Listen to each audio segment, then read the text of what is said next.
And welcome to Let 'Em Talk. I'm Paul DiRienzo. I have a great show in store for you tonight. Our guest is Martin Stolar. Marty, welcome to Let Them Talk. He's an attorney, longtime attorney at the National Lawyers Guild. Yes, indeed. And we're going to talk about a specific case this time, a very interesting case, of Cecily McMillan, a activist with Occupy Wall Street, who is facing serious charges, and we'll go into all the details behind that, and we'll see a picture. I guess it's sort of a shocking picture, and we'll see it later just for a few seconds to illustrate what we're talking about here, because it really is a question, it seems to me, of police powers gone awry. Well, to what I would call an example of over-policing, which is a hallmark of what the police department's response to Occupy Wall Street was. I mean, here are a bunch of people, young and old people, men, women, people of color, who are assembling in places including Zuccotti Park, holding demonstrations, mostly peaceful, and the police arrest 3,000 people for demonstrating. Blocking the sidewalk. I had one complaint where I had somebody accused of blocking traffic while standing on the sidewalk.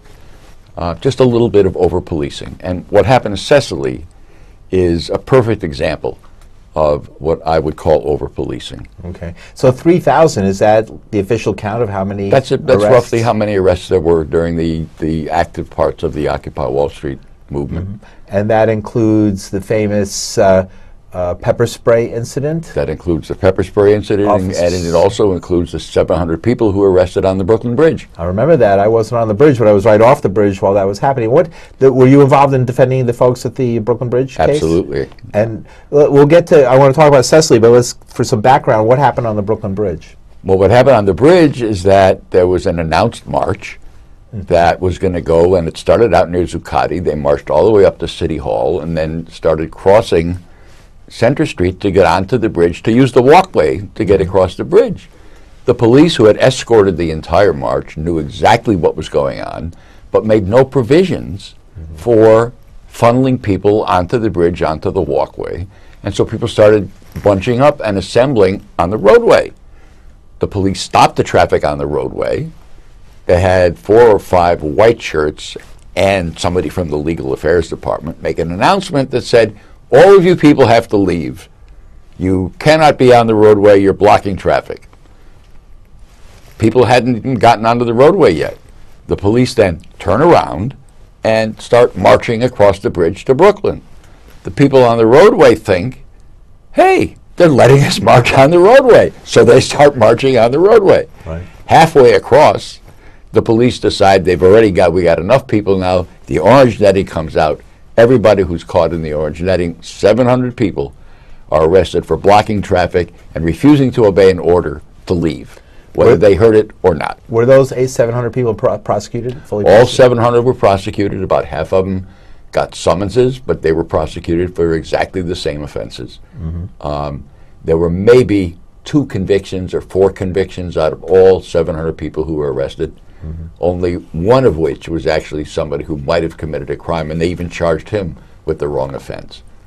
But it was just an outrageous set of situations where people were sucked into a situation. This is 2 weeks into the occupation, and Occupy Wall Street is doing these things, and they set the whole thing up. They arrest 700 people, and they really angered a lot of people for doing that.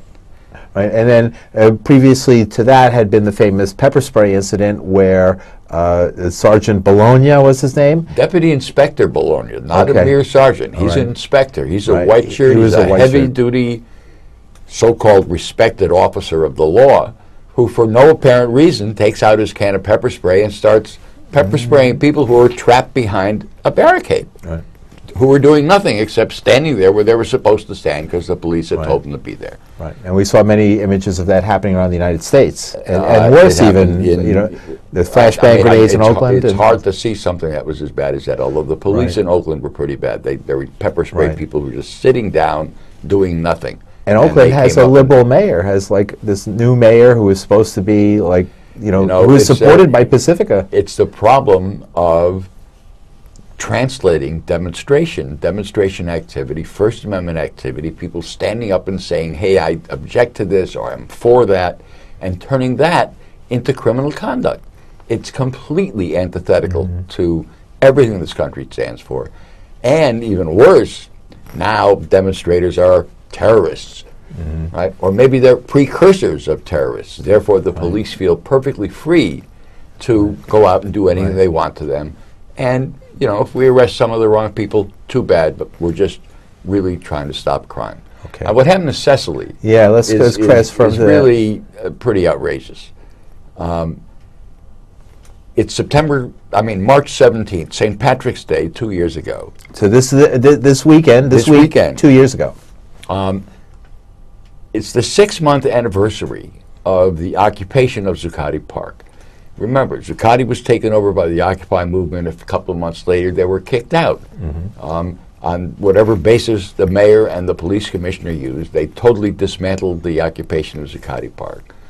So March 17th was a 6-month anniversary. It was scheduled to be sort of like a celebration. People were going to sort of come together and just not reoccupy the park, but to sort of hang out with each other, have a General Assembly meeting maybe, but just come together down at the park.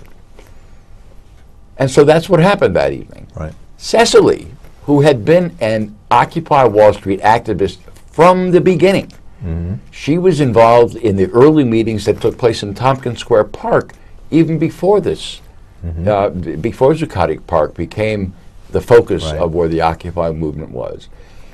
Cecily had been at every General Assembly meeting. She was part of every working group. She'd expressed her opinions. She's a 23-year-old activist, a graduate student here in New York City, and totally involved with it. On this particular day, Cecily McMillan's Irish roots came out. Okay. And she was going to celebrate St. Patrick's Day. She basically said, I'm taking the day off from protest. I'm taking the day off from Occupy Wall Street. My friend is coming in from out of town. I'm going to show her what St. Patrick's Day is like in New York City. And so Cecily dressed up in green, totally in green, with a green hat, a green dress, a green skirt or shorts, and brings her friend, and they start drinking in the West Village, and they go have a couple of green beers. Right. They move over to the East Village, and then they decide, all right, let's go call my friend John, and we'll go meet him, and we'll go have some drinks with him. So they text John, and they say, okay, where are you? He happens to be down at Zuccotti. So late that evening, Cecily and her friend go down to Zuccotti Park to meet John to continue the festivities of St. Patrick's Day. They're going to maybe find an Irish bar that's in the neighborhood down in the Wall Street area, of which there are several. So she's in the park looking to meet John. She hooks up with him, and then all of a sudden there's a disturbance. This is around midnight. And she hears a disturbance. Well, what the disturbance is that she hears is the police have decided that the park needs to be cleaned. We need to do maintenance on the park. This private-public space has to be cleaned. Therefore, everybody who is assembled here has to leave. I assume close to midnight. Close to midnight. Right. And so Cecily is on her way out of the park. She doesn't want to get arrested. She's looking to hook up with her friend who she was out drinking with and hook up with the other friend so they can continue the celebration of St. Patrick's Day. And she's on her way out of the park when all of a sudden she is grabbed from behind right on her right breast. And we have the picture. Can we go to the picture and sort of leave it up for just a minute or two? I know it's a shocking picture, but explain what we're seeing here. What we're seeing is where Cecily is grabbed from behind by an unknown person, and she reacts. She throws her hands up, her arm up in the air, and it turns out her elbow connects with the cheekbone of the person who has grabbed her right breast. It turns out that person is a police officer. The police officer gets whacked in the face by Cecily's elbow. She has no idea he's a cop. She has no idea that who is grabbing her breast. And lo and behold, she whacks a cop, and she is all of a sudden and set upon by several police officers, injured severely, hit, beaten, on the ground, and arrested. Now we're looking at a serious bruise there. I mean, that doesn't look like a minor bruise. That's like a large black and blue spot with scratches. Yes, it is. Do you know who the name of the person who delivered that wound? We think that that was put there by the officer who she slugged, the one she hit with the elbow. We believe that was done by Officer Bovell, who is the person who winds up being the so-called victim of the assault. I see. And what turns it into a criminal case, and a serious criminal case, is that it is alleged that Cecily assaulted this police officer while he was performing his official duties. That makes it a felony.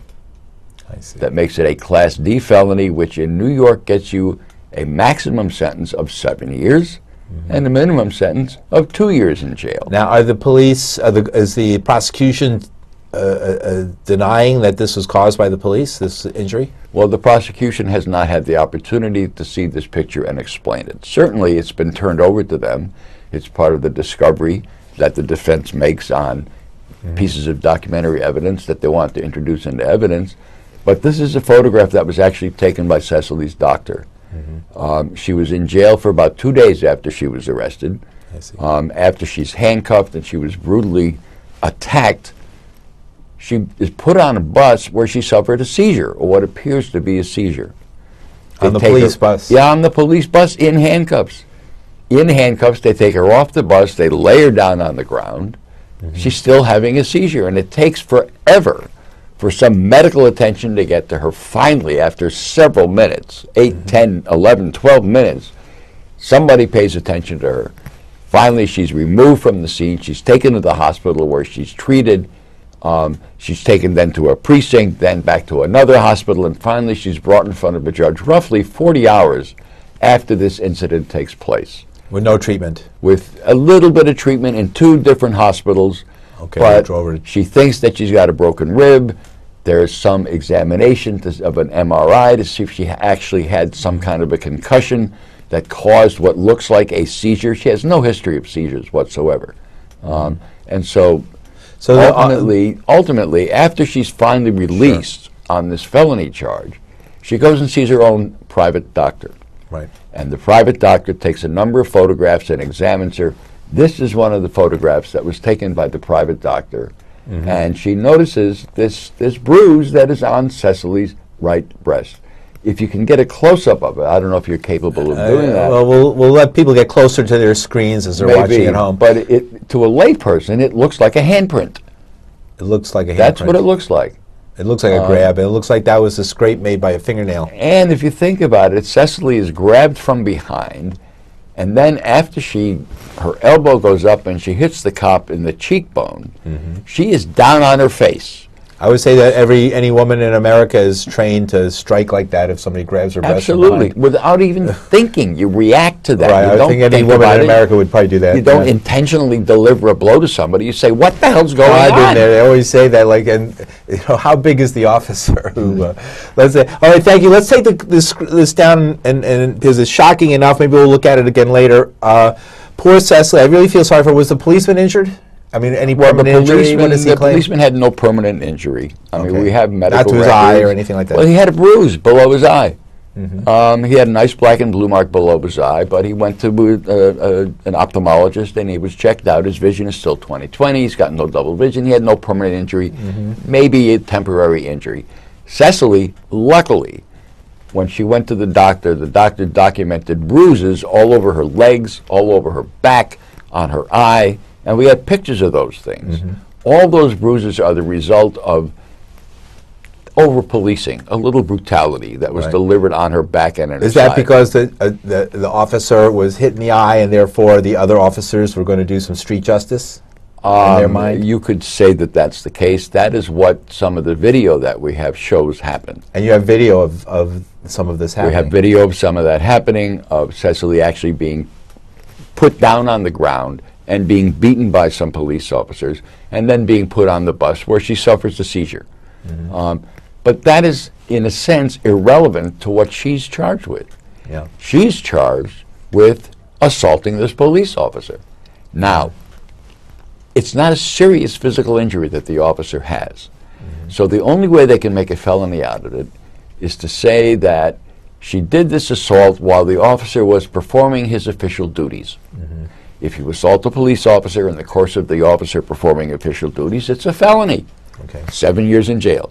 Wow. That is the sole charge that remains against Cecily. So she could potentially receive 7 years in prison. She could get 7 years in jail if she's convicted here. The theory is, and at least the theory that was put forward in the original complaint by the police, was that as this police officer was escorting somebody else out of the park who was arrested, Cecily came up to him and slugged him, interfering with his ability to escort that protester out of the park. That's the first police theory that comes in. That gives them a theory that says she was interfering with his official duties because he was escorting somebody out of the park. I see. However, there's another version of the same story that says that Cecily was being escorted out of the park by this police officer when she said to somebody, hey, film this, and then whack the police officer. Oh, really? So there's two separate stories? Two separate stories come out of this, depending on who's telling it. We haven't gone to trial yet. I'm not sure what story is going to come out at the trial, but certainly, if it's the second story, that she's being escorted out and she says to somebody, hey, film this, and she then engages in a violent act of hitting the officer just for the heck of it, that's inconsistent with somebody who's been out partying and celebrating St. Patrick's Day. She was not there for any protesting purpose. She was there to meet her friends and to party. She was taking a day off from protesting. She doesn't deny for a moment that she was heavily involved and a serious player with Occupy Wall Street. But she certainly was not somebody who was there that day to engage in fisticuffs with a police officer, certainly not dressed in her bright green outfit. The other interesting thing is that from the beginning, from Cecily's first involvement in Occupy Wall Street, whenever there was an opportunity to participate in putting forth a resolution that dealt with how we should conduct ourselves, the first person who would put forth a resolution that says we have to conduct ourselves in a non-violent manner, Cecily McMillan is Ms. Nonviolence. That's what she did. She has a reputation for it. She put that resolution in front of every single General Assembly meeting she was ever at. So that's her political background, is nonviolence. That is so inconsistent. Now, you probably have this information. I'm looking right now because I just got a text. Let me find it. Just came in with information about about tomorrow's hearing. Here, important Occupy trial starts tomorrow, 9:30 a.m., 100 Center Street, room 1116, part 41. The trial will not be starting tomorrow. Okay. The trial was supposed to start last month in early February. We came in on a Thursday. Everybody was ready. We were ready to start picking a jury on Monday. When at the end of the proceeding, the prosecutor said to me, oh, by the way, I have some information about the police officer. It turns out he was involved in the Bronx ticket-fixing scandal. And I have to tell you this information. He got internal discipline, he wasn't prosecuted, but he was involved in it. So all of a sudden now, a couple of days before jury selection, we find out there's a big, big blot on this police officer's escutcheon. Ticket-fixing scandal? The ticket-fixing scandal. If you recall, there were a number of police officers who were actually accused of committing crimes because they would fix parking tickets for their buddies. Wow. And this was something that a number of police officers were involved in. A number of the union representatives were the ones who would fix the tickets for their friends, and a number of them got indicted and prosecuted. What's the officer's name again? This one, his name is Bovell. Bovell. Yes, and he's from the 40th Precinct. He was... The 40th, what were they doing down there in Lower Manhattan? Well, apparently the people who were in Lower Manhattan had called for reinforcements. From everything I can figure out, on the particular day, on March 17th, Officer Bovell had been assigned from the 40th Precinct and the Bronx actually to go to provide additional security at a basketball tournament at Madison Square Garden. Okay. And from the Garden, he was told by his supervisor, hey, there's the need for some additional officers down at Zuccotti Park. So go to Zuccotti. Zuccotti Park was considered more of a threat to public order on St. Patrick's Day Eve than a game at Madison Square Garden. Apparently the tournament was over, and so he could be reassigned. I don't really know. It's sort of interesting, right? But that's the pattern of what I can figure out as to what that officer Occupy did Wall that Street day. is more dangerous than a bunch of drunken sports fans. Well, look, Occupy Wall Street is impeding the ability to clean Zuccotti Park. Right. Therefore, we have to arrest everybody. Right. And in fact, that night, 70 or so people were arrested because they didn't clear the park quickly enough. Of those people arrested, Cecily is one. She's the only one charged with a felony. Okay. And she is about the only felony that's actually gone to trial that comes out of the Occupy Wall Street arrest. So are you still calling for folks to come to this address and to this tomorrow? Well, what's on tomorrow is not going to be the trial. What's on tomorrow is because of information, in addition to the Bronx ticket-fixing scandal that we've discovered on this particular officer. He's been involved in other situations where there has been an excessive use of force. I've made a motion to get his personnel file. I think there are things in his personnel file that might tend to undermine his credibility. But I can't just get that just because I want it. Okay. People's personnel files, police officers, firefighters, and other public servants' files are protected as private matters unless you can make a showing that there's something in there that you have a good reason to go looking around. So I've had to make a motion to a judge to say, I'd like to look at the file. The judge is supposed to decide that motion tomorrow morning. Okay. Once the judge decides that motion, hopefully he will decide the motion to the extent that I get pieces of the file that would help. And then we're ready for trial. We're ready to go.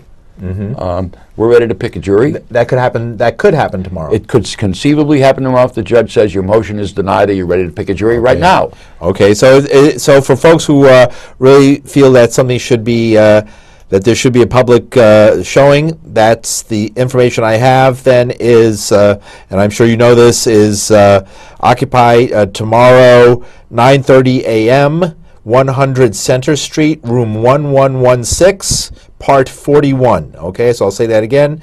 9:30 a.m. tomorrow, 100 Center Street, room 1116, part 41.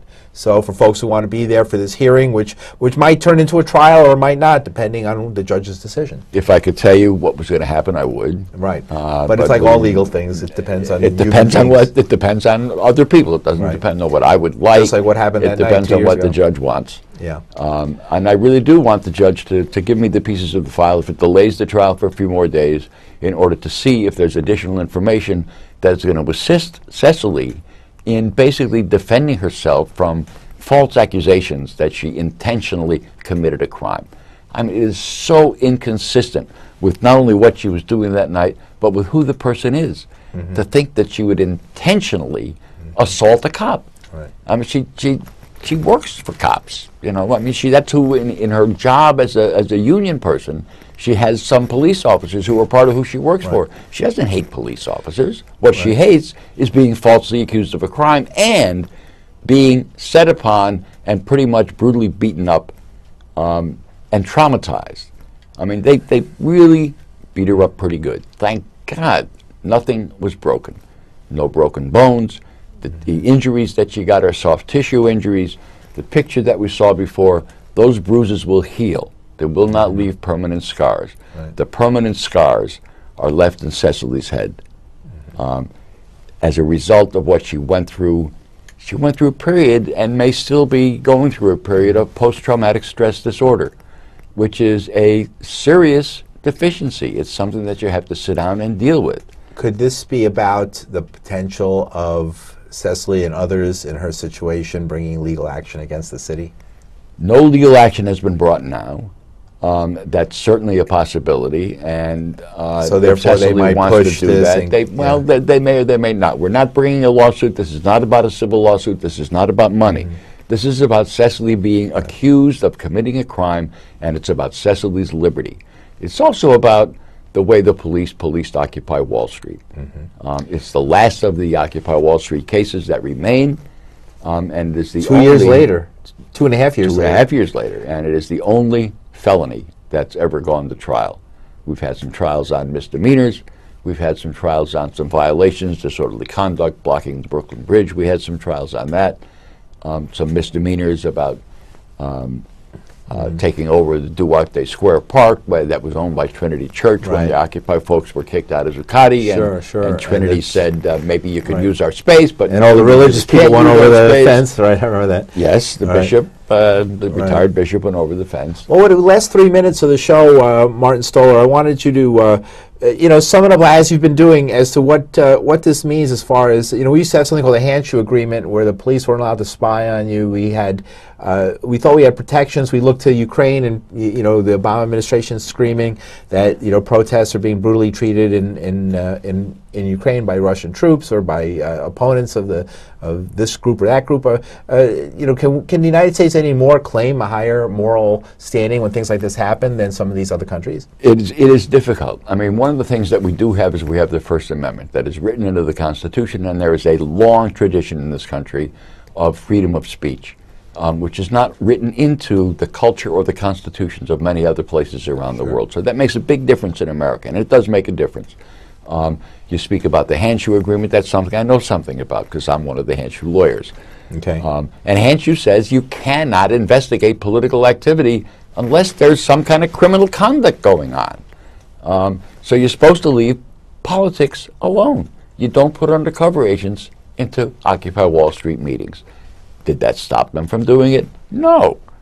Because, of course, how can you have Occupy Wall Street people and anarchists involved when there might be potential terrorists involved? Therefore, if there's potential terrorists involved, we can investigate anything. So they disregard handshoe, and they go about when they feel that they are compromised, they'll go about and do their business. Are we in a national surveillance or security state now situation? The Fourth Amendment to the Constitution says, don't illegally search and seize people. Have you noticed how many police are paying attention to the Fourth Amendment lately? Not too many. I noticed that myself. Or the CIA or the federal government or the NSA. And all of them don't seem to have any regard. I feel sorry for Ed Snowden because I don't even know if Russia is a protection for him, from these guys. Well, certainly if he was in the United States, he'd be in jail. Yeah. And hopefully that's the worst that would happen to him if he ever came here. He's more of a hero than he is somebody who belongs in a jail cell. Okay. Last half a minute, Martin Stolar, again, sum up the situation that we're facing tomorrow with Cecily McMillan. Well, what we're facing tomorrow is a decision on a motion to look at the police officer's personnel file. If the decision is favorable, we'll take a look at it, and we're ready to pick a jury that afternoon or the following day. If the judge says no, then we're ready to pick a jury. And we will pick a jury and try the case and firmly believe that they will not be able to prove Cecily McMillan guilty of any crime beyond any reasonable doubt. Okay, great. So that'll be tomorrow morning, 9:30 a.m., 100 Center Street, Part 41. And thank you very much for joining us on Let Them Talk, Martin Stolar. My pleasure. Good luck. Thank you.